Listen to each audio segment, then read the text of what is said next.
It is my joy to introduce you to my new friend, Bekah Stewart. Bekah lives in Denver with me, which is really fun. And yet we have not really met until this year, which is funny because we have a lot of mutual friends, kind of run in the same circles. And right now we're attending the same church. So that really makes it close and personal because it's not a big church. So Bekah and I connected, I don't know, a couple months ago for the first time. And I invited her to be on the podcast because she has a book that has just released. But before we talk about the book, let me tell you a little bit more about her. Bekah Stewart is a spiritual director, vocational coach, and former spiritual formation pastor. She is the creator of Girl Stand Up, a 9-month guided passage for women, and co-creator of Fully Awake, an immersive learning experience for women in Spain. And she is the author of this new book titled Permission to Matter, Reclaiming Women's Humanity and Authority at the Invitation of Jesus. And it's also one of the most beautiful covers I have ever seen. Yeah. These are my colors. I love them so much. See, I'm even wearing them. I matched with the book cover. So welcome, Bekah. Welcome to the Our Time to Rise in Midlife podcast. We are here to talk about the spiritual life of women, especially in midlife. And can I just say something that I've observed about you in the little part that I've known about you? Okay. You have that spiritual director, very peaceful element to you. Okay. And yet you have the Enneagram 8 part of you that is directing women to stand up. Yeah. And to take up space. Mm-hmm. And I have to tell you, this book, I was telling you before we recorded, I get a lot of books in the mail from publishers that would like us to have people on the podcast, right, to feature their books. And Krista and I really try to be discerning and choose appropriate things that our listeners want to hear about. And many of the books can feel like they are just the same. And this book feels different to me. You have a very unique perspective on women's spiritual paths. Did I say that correctly? On women's spiritual paths? Yeah. And so I'm excited to talk about it because it feels like a fresh perspective on what it means to live a faithful life as a woman in 2025. And feels especially pertinent to women in midlife. Yeah. So let's talk about that. Yeah.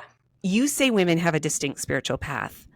What about midlife brings up these larger spiritual questions? So what is that distinct spiritual path? And then why is midlife a time when we are like, oh, dang, what's going on here? Who am I? Who is God? How do I do this? Yeah. Okay. Well, let me give you I'll give you kind of the background of even the main point of the book. In this, I'm basically suggesting this female spiritual journey framework. Mm-hmm. So when I say a woman has a distinct spiritual path, where this came from is especially my time as a spiritual formation pastor, but also as a spiritual director. I've done a lot of thinking about what does spiritual formation look like? How do we grow? What is the journey of becoming? And began to notice that the resources I had been given and kind of trained in assumed a particular path. And probably most people may not even be aware of this, but oftentimes the kind of resources and things we've been given might assume something like this. I'm going to really simplify it. But the idea is that there are kind of two halves of life. There's like a first and second half of life, at which midlife is that kind of middle point, that shift between the two. And typically what we're told is that the first half of life is characterized by things like a journey of ascent. Like we come into the world and our first half of life is spent kind of like ego energy, like we're pursuing success. We're trying to rise to the top. We're trying to become something in the world. And that somewhere along the way, likely in midlife, that we must come face to face with our limits, kind of reckon with those, surrender to a higher power, to God, and then take a journey of descent. So then the second half of life is more of like characterized by what we usually think of as like humility or kind of coming back down off that ladder, or it's a different kind of pursuit that isn't so, maybe there isn't so much ego energy, if you will. And that for me, I will say, I don't think that there's nothing to offer a woman in that. I think there can be a lot of wisdom in that. But in my own experience, and as I was thinking about how women develop and what the journey of a woman is like, that began to rub for me, or it's like it didn't quite fit. And I think I was just trying to understand, why do I have dissonance with that? And I had someone recommend a book to me called Caretakers of Our Common House. It's by a woman named Carol Lakey Hess. The subtitle is Women's Development in Communities of Faith. And it has a lot of good stuff in it. But something in particular that she talks about in here that was really what unlocked kind of like helping me make sense of my dissonance is she says that because our theology over time has been primarily male written and male informed, that it then emphasizes a sin that she would say is more male specific. She would say we tend to say the primary sin in the sort of human journey that we all have to contend with is pride. Right. So that's kind of what we've been taught. And that makes sense with that journey we've been given of if you're on a journey of ascent, you have to come face to face with your limits and go on a journey of descent. But she says, actually, for a woman, what a woman needs to contend with primarily is what she calls the sin of self-abnegation. And she defines that as the act of rejecting or renouncing the self. And something in that, when I read that, it resonated. And just maybe it's not even necessary to say this, but she's not suggesting that a man never struggles with self-rejection or that a woman never struggles with pride. But if we're thinking about this generally, these are the biggies kind of for men and women. And it occurred to me as I was reading that typically when a man enters the world, the primary message he is given is you must be bigger than you actually are. Like you have to be more than you actually are. And that makes sense, that journey of like, okay, so go on this journey of ascent and see what you can become. But for a woman, really the message that we are generally given is you actually must become smaller than you actually are. You must be less than you actually are. So for me, I began to think about, like, I think that the journey for a woman, it's more accurate to say that we come into the world and we're kind of automatically on a journey of descent.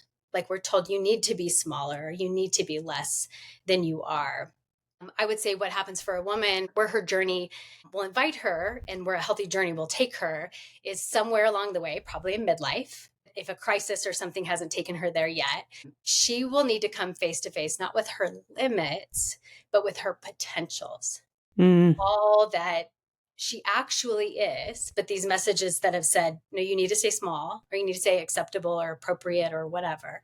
It's time now to actually come face to face with that and take ownership of it and step into it, and then take a journey of ascent. And I'll just say, because sometimes people can get a little tripped up on like a woman going on a journey of ascent. Like when I picture this, I think about men and women kind of from the beginning, like we're all in the same place in terms of God creating us to be exactly, I like the language of being exactly human sized. But when the world starts to tell a man, you must be more than you actually are, right? He begins to become or attempt to become something bigger.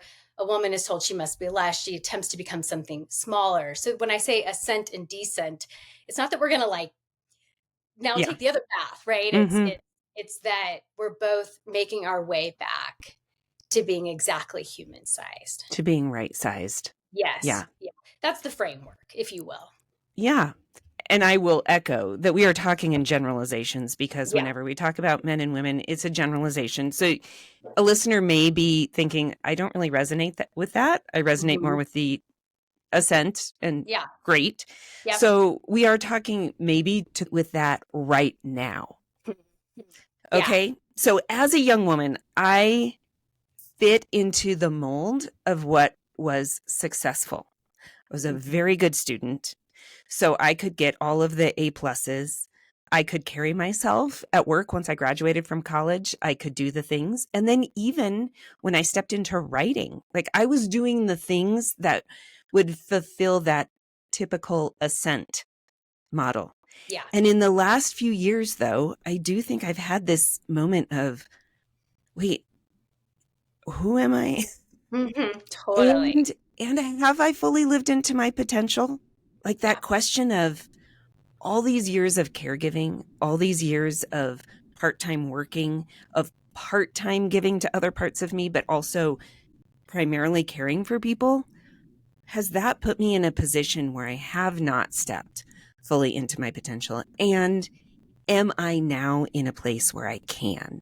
And Yeah. that's why we switched the name of our podcast a few years ago from the Open Door Sisterhood, which we love because everyone's welcome here and we're a sisterhood, but it didn't really say what we were talking about. But the Our Time to Rise was really meant to talk about this, to say, midlife is a time of great challenge and great opportunity for women because there's a lot of change and we do get to ask ourselves some hard questions. I mean, I've even hit some real tender grief in the last week about how my life is changing. Yeah. And yet I know that with that change comes opportunity. And what that opportunity might allow for is for me to step into what you call those lost and hidden parts. So let's talk about those. When you talk about lost and hidden parts, what are they and what have they been for you? Yeah. Well, I would say that an important piece of that female journey is, if what I'm suggesting is true, that we've been on a journey of descent where we have sort of, I mean, you could use a lot of language, kind of downplayed, suppressed, compartmentalized. I like using the language of kind of we've assumed parts of us are dead that are actually just asleep, but all in the name of what's acceptable, like what's okay, right? So we've had these parts of us that we've just learned to kind of downplay. When we hit this point where we come face to face with our potentials, there's a journey we have to choose to go on to begin to reclaim, to explore, to look at, to listen to our lives and see. And really, I think this is a spiritual journey. I think this is a conversation we're having with God. Like, what parts of me, who have you created me to be, that I, for whatever reason, have decided is not okay, or been told is not okay, or that she can't come out. I think something that's been helpful for me, and this is true for men and women. And I think midlife is a big piece of working through this for both of us. But I think that all of us have developed what I would refer to as like your false self, our false self identity. Very early on, we had wounding experiences. We've had messaging that told us that in some way we're not okay. Again, I mean, this can play out in different ways for men and women, but I think oftentimes this is played out for a woman and going like, oh, that part of you that's too much, or like you're not fitting like a particular kind of package or box that is acceptable kind of in the world we're in. And so we create like a false self persona, something that helps us make our way through the world and be appropriate and be seen as valuable. For me, beginning to do the work of looking at that part of me and trying to understand what she's like and how she shows up and why she feels the need to do that has then unlocked several other things for me. One of the things that I refer to in the book that's been really helpful for me is a framework that a Jungian depth psychologist offers, that he basically says, he would say everyone has three, he calls them sub-personalities. And for sure. And then he would say the task in adulthood is to develop this fourth subpersonality. But he would basically say we all have a wild child, which is who we are at our most uninhibited, kind of wild as God created us, without any sort of filter to think about what's okay or not okay, or what's acceptable or not acceptable. But very, very quickly, toddler, young, something happens, we're told something, we have an experience that reinforces that something about that's not okay. So then he would say we develop our wounded child. And then very quickly, in response to our wounded child, who kind of holds these wounding messages, we create this false self identity. And really, most of our life, that false self identity is who is running the show.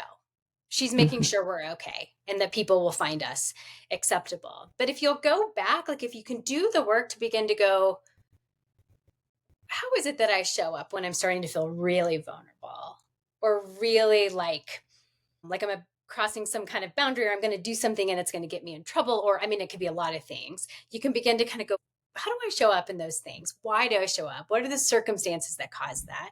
And begin to kind of really paint a picture of like, who is my false self? And then kind of work backwards and go, what's the wound she's Mm-hmm. responding to? And what is that girl like if she is told something else? Like if Mm-hmm. I were to show up and know I was completely acceptable, what would I do? What would I say? Mm-hmm. How would I show up in the world? So it's very broad kind of in speaking, but I think for me, doing some of that exploration has almost like given me permission to go, God, if I'm honest, I really love, this is actually an example of my friend who did the cover of my book. Like she, in this process in her own world, realized she is an artist and she wants to paint.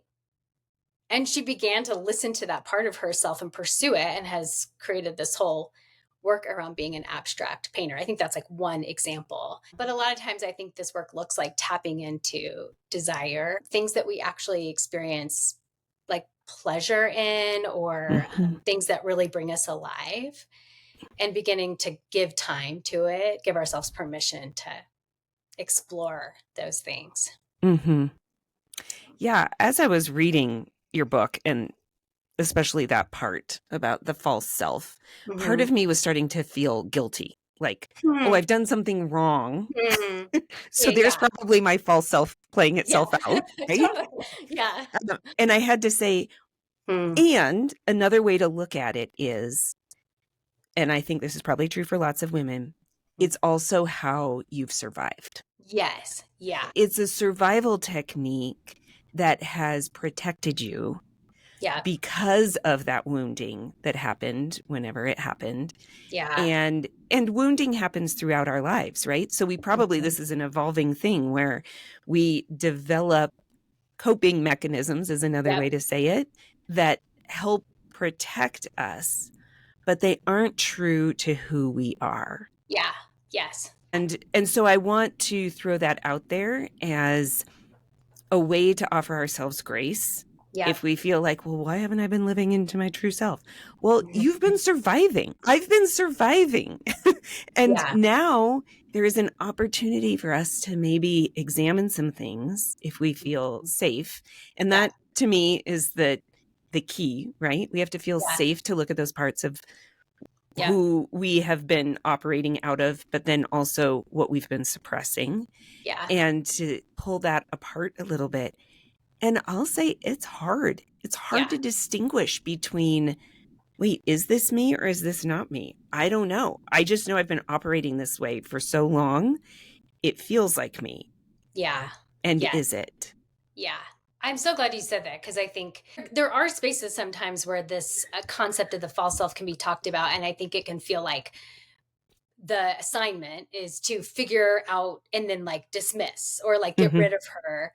But actually, it's really the opposite. It's like this reestablishing our relationship with that part of us, understanding exactly what you said. She's such an important part of who we are. She Mm-hmm. has literally what you said, like we have survived. We needed her. But as adults, and again, assuming, like you said, that we are resourced now, like we are in a space where we are safe, we can reestablish how we interact with that part of us. Where, and this is where, I referred earlier to this psychologist who suggested there are 4 subpersonalities. He would say the task in adulthood is to cultivate what he calls your nurturing parent subpersonality. It's this part of you, it's kind of that inner voice. To me, it's like the mysterious place where God, the Holy Spirit and me, Mm-hmm. and my own sort of insight kind of connect, Mm-hmm. and where I'm capable of looking at my story and looking at these parts of me. And I learned to begin to almost like parent those parts of me from within. Mm-hmm. And so rather than having that false self part of me that is running my life, there's this other voice in me that I'm beginning to cultivate and develop, that is able to say to that part of me, thank you so much. Mm-hmm. Like what you're doing is so good. You are so skilled. Honestly, you're incredible. That part of you has developed a ton of gifts for you, and you don't want to get rid of those. but she just needs to be invited to release a little bit. Like, it's actually good Mhm. news for that part of you. You're not in survival mode anymore. So she doesn't have to worry about that. And she just needs some part of you to keep telling her that it's not about survival anymore. And she can just show up freely and offer the gifts that she has to offer. But she doesn't have to worry about all the things that she worried about in the Mhm. past. So yeah, thank you for bringing that up. It's interesting how you can start to do false self work, but it's really just your false self. Mhm. Right. Yeah, Can hear this message to myself of kind of shaming myself or totally. and if for the listener, if this sounds like, wait, whoa, we're talking about multiple parts of you, this is overwhelming, this is confusing, just stop, take a breath, and ask God to reveal to you what tender place he can do a good work in you. I mean, that's really what we're talking about, right? Yeah, Is this idea of self-awareness so that we can present it to God and not hide it. yeah, He already knows it's there. And so to be with him in that process of yeah, healing. yeah, I yeah. mean, that's That's really a what we're really talking good about. word. Yeah. Okay, you in the book have one particular passage that is actually one of my favorite passages in scripture, and it has both a woman and a girl in it. And you use that as a little bit of a springboard for the paradigm of waking up and standing up. Yeah. So, can you briefly summarize that and then talk to us about what it means to wake up and stand up? Yeah, I had been having these ideas kind of stirring around the female journey in this Mhm. framework, like I had explained it, and then found myself personally just in a season where I was spending a lot of time, particularly first with the bleeding woman. So the story we're referring to, you can find in all three of the synoptic gospels, so Matthew, Mark, and Luke. And for me, the season I was in, I was particularly spending time in Mark, so I tend to go back to the story in Mark.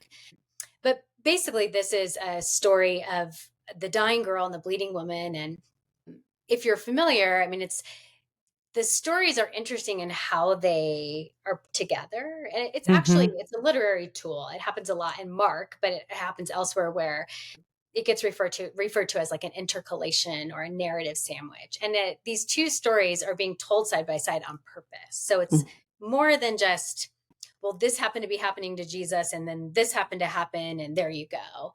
The assumption is, and we can read it in a way that we go, there's something to like together here. Mhm. Like there's something to interpret in these two stories together.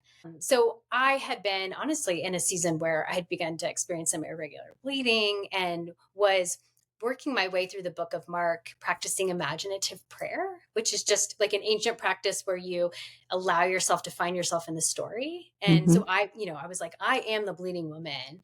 What is this like for me to have this interaction with Jesus? And what happened is I was spending time with the bleeding woman, and then you just can't help but begin spending time with the dying girl because her story's right there. Is I began to go, oh, I think that these stories together actually like parallel or mirror or like affirm this invitation that I think there is for women in the female spiritual journey. So I like to talk about it I believe that there's like an archetype. There's like a universal pattern kind of within this story where I believe Jesus is inviting all women to wake up, stand up, and come out of hiding. And for me, when I Mhm. think about the female journey we talked about earlier, to me, it's like that kind of season or point in our life when we begin to go, oh, maybe there's more to me Mhm. than I've honored or I've allowed to really come out or whatever it is. That this is kind of this process of waking up. And just like Jesus with the dying girl who goes in and takes her by the hand and says to her, stand up, that we are being invited. And as we begin to see, as we begin to wake up to these parts of ourselves and all who God created us to be, that we have a choice to make to respond to Jesus's invitation to stand up. And kind of this whole, when I look at the story of the bleeding woman, it's this overwhelming invitation to come out of hiding.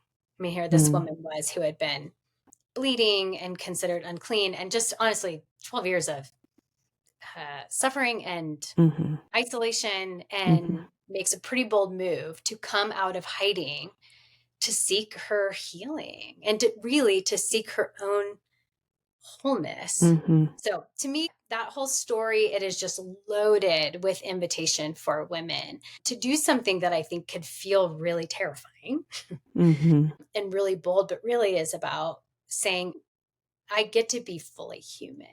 God actually desires for me to be fully who God created me to be. And there's actually a issue of stewardship involved. Like I get to take ownership of my life, and this is who God created me to be. So Mm-hmm. yeah, so the story there to me is offering this invitation to wake up, stand up, and come out of hiding. And I don't think you asked, like, what does it mean to wake up? Waking up to me is a little, I find sometimes in particular spaces, depending on who I'm talking to, I think this can be a tricky conversation. I think what we want to do probably with a story like this is go, okay, this is a formula. Mm-hmm. Yes, Here's the please. steps. So now tell me how to wake up. And I think waking up is more of this is part of the journey that I don't think you can necessarily manufacture, but I think you Mm-hmm. can be open to Mm-hmm. and choose courageously to companion with, or to sort Mm-hmm. of befriend, or kind of open ourselves up to God and go, okay, what are you doing? I'm feeling things and I'm seeing things and this is new. And sometimes it feels really icky. Like, what do you have for Mm-hmm. me? And can we kind of go on this journey together? And I think it's very possible. And I think this happens for both men and women to hit that point in midlife and go, oh, you know what? That's maybe not what I want to do. Mm-hmm. Right. That feels too scary. It feels too hard. It's going to cost me too much. Mm-hmm. And so I'd actually rather just stay asleep. Mm-hmm. And I do think that that's a choice Mm-hmm. we can make at times. Some of us more than others, based Yeah. on who we are and things like privilege and stuff like that. But I think there's typically probably a series of events, especially in midlife for women, that begin to kind of wake us up. Yeah. Right. Yeah. And again, it may be self-protection if you say, I just can't right now. Yeah. And for the woman who is like, I can't help but do it right now. Yeah. I mean, Yeah. like, it's being forced on me, the circumstances, but also, I don't know. I just feel like this cheesy meme all the time of like perimenopausal, menopausal meme. And I'm like, what is happening? There's the whole physical part, but there's just this identity and confusion part that it feels good to have somebody affirm this could be part of your journey. And this Yeah. is a time when I have really, really tried to be open to God and say, Yeah. okay, God, you know all of this. None of this surprises you. What is Yeah. going on? What is happening? Where can I experience more of you? Where can I be an ambassador for you in perhaps new ways that I have not been before? Because my old ways, in a lot of ways, are disappearing. Yeah. Not by choice, but just because of stage of life. Yeah. And so I want this to be a word of encouragement and not a shove, but a Yeah. gentle nudge for women who feel like, okay, I do feel this stirring in me Yeah. that is different and new. And perhaps this is my version of what it means to wake up. Yeah. Yes. So, how can we support each other as women in this spiritual journey? I mean, I think even just having space, like a posture of like, oh, is this a possibility? Mm-hmm. Sometimes, right, if we haven't sort of been choosing to look at and interact with our own, like I would say a little bit what you were just describing, I think what begins to happen in midlife for lots of reasons is we begin to look a little closer, kind of because we don't have a choice, at like anger and Mm-hmm. angstiness Mm-hmm. and some emotions and some things that like probably even our false self in our first half of life did all the work to make sure like stayed contained. Mm-hmm. And then we find ourselves in these positions, roles, realities that's just like coming to the surface quicker, or it's coming Mm-hmm. out and we're like, ooh, like, Mm-hmm. what do I do? What do I do with this? I think if we can give ourselves permission to establish a healthy relationship with those parts of us, then we kind of by default offer permission to the women around us to do the same thing. Mm-hmm. I think one of the hardest things in this journey can be that when we begin to have invitation into maybe reclaiming parts of ourselves that haven't been there, it's disruptive and it can rub up against people. And so, I mean, it's painful all around if people are like, I don't like this version of you. But I think it can be especially painful when you're a woman and other women are like, what are you doing? Or like what you're doing or how you're showing up, perhaps even feels like I don't know if everybody could name this, but it might even feel like a threat. I think because sometimes when we see somebody doing that, it's actually poking at something that is asking to come out of us as well. But it's scary. It's very scary. So all of this to say, being willing to, if you're having opportunities, if you're being given waking moments, to practice looking at it and inviting like a conversation with God around what it is and allowing yourself to feel what you feel, like growing in that, really, particularly with what I think we've perceived as negative emotions. It's huge for us, but I think then it creates this communal ability to encourage one another in that. Yeah, because honesty and transparency always foster more honesty and transparency. Yeah, for sure. Okay, well, so if a woman is thinking, okay, first step, what's my first step in this journey of waking up, standing up? What would you say? It may be dependent on where she is in her journey, but what would be one question someone could ask themselves, for example, that would help define where they are? I am an Enneagram 8. I tend to think a lot about authority. So maybe this is particularly effective for me, but it has been really helpful for me to think about this idea of like, where do I outsource my authority? Where do I, and coming back to like the title of my book, like, do I have permission to matter? And who is it that I think gives permission? Which will kind of take you back to like probably wherever it is that you are outsourcing your authority. So to me, even just for a woman to begin to honestly and thoughtfully ask herself that question, and it's not meant to be like go and be a lone ranger. And I mean, of course not. But there is, I think, more than we sometimes really know or maybe want to look at. Like we have defaulted to a way of being that continues to outsource our authority. And so this journey will be very hard and you will want to resist it at every point if you continue to believe that like God-given authority exists outside of you. Like we are made in the image of God. We have, I mean, scripture says like the Spirit is in us. Like we are a temple of the Holy Spirit. We have the ability to listen to and walk in step with the Spirit in our own kind of inner process and knowing that is not dependent on some outsourced authority. So I think just being honest about that and getting curious about when you're trying to decide whether or not you can or should do something, what's your process? Who do you look to? You know, when you ask questions around what you think you're capable of, like where do you look for validation, etc. So that's my big, I'm always kind of like, I can tell a woman that she already has the permission she's seeking. That feels, that's very satisfying to me. Like, I want you to know you already matter. And that's not because I said it. It's because God says that and has determined that. Right. And you can meet the moment. We talk some about in this idea of our time to rise. Like this is your moment where you can stand up. And sometimes that means doing something really, really hard, hard that you don't want to do, but you know that you are the woman for the moment. And so you do it. And sometimes it's doing something because you want to.